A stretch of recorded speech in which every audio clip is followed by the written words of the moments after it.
যে আমাদের হযরতজি বলেন যে মুহসিন যে আপনার উপর ইহসান করে তার একরাম করার দ্বারাই ফেরকা তৈরি হবে, ফেরকা তৈরি হবে। হ্যাঁ, ওই ছোট ছোট দল তৈরি হবে। আর মুসলিমের একরামের দ্বারাই উম্মত তৈরি হবে। যে মুসলমানের একরাম, সবার একরাম করা, বলে যে কোনো ধরনের লোক আছে তার একরাম করা, এরকম না যে এর ফিকিরের সাথে আমার মিলে না, এই এই কাজ করতেছে না, বলে যত ধরনের আছে কাজ করতেছে চলতেছে, বলে সবার সাথে সুসম্পর্ক রাখার চেষ্টা করা, সবাইকে সবাইকে একরাম করার চেষ্টা করা।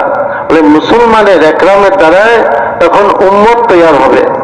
বলেন যে যে হযরত মাওলানা ইউসুফ সাহেব রহমতুল্লাহ আলাইহি যেটা বলতেন যে হুজুর সাল্লাল্লাহু আলাইহি ওয়াসাল্লাম যে তিনটা জিনিসকে মিটাইছেন, একটা হলো ওয়াতানিয়াত, আরেকটা হলো কওমিয়াত, আরেকটা হলো লিসানিয়াত। বলে বলে জানোয়ারের ঢোকগুলা যতক্ষণ পর্যন্ত না কাটা হয় ততক্ষণ পর্যন্ত ওই জানোয়ার মরে না।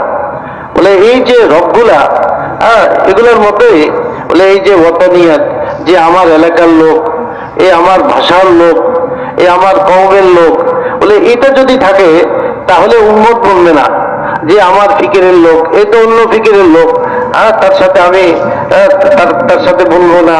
বলে এরকম না, বরং সবার সাথে সবাইকে আপন করার চেষ্টা করা, বলে সবাইকে একরাম করা, বলে এর দ্বারাই উম্মত বলবে, এর দ্বারাই উম্মতের মধ্যে সেই ইজতেমাইয়ত পয়দা হবে।